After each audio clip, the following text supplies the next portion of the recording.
että peleissä. Ja tässä oltiin jo sit vähän enemmän samaa mieltä. Aika tasaisella äänellä mentiin, mutta. Joukkueen työmäärä, miksi mä en osaa puhua? Se on nyt työmäärä, kun en osaa puhua. Niin napsattaa Aada hetki.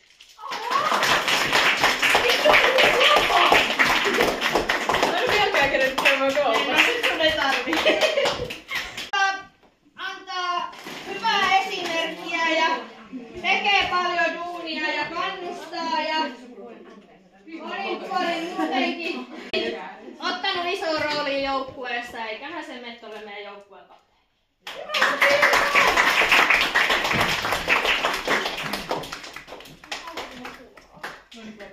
Saanko mäkin nyt nää lasit? Mitä mä oon tarvinnut? Tilastoja tossa, niin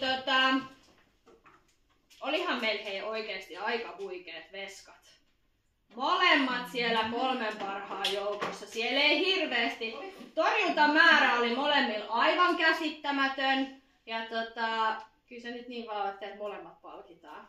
Ihan uskomaton. Kesken. Siinä. Ja sit, koska mä oon nähnyt tätä tapahtumaa nyt tosi paljon. Niin joululöyräyspallo. Pinkit joululöyräyspallot. No niin, nyt te saatte pinkit. Nyt se ei jää näkymättömäksi ainakin. Ja tilastoja käytiin tuossa läpi ja vähän selattiin, niin olihan siellä pelaaja, joka napsutteli aikaisen monta maalia siinä kauden aikana. Et eiköhän se sinne Loikalan perheeseen mene.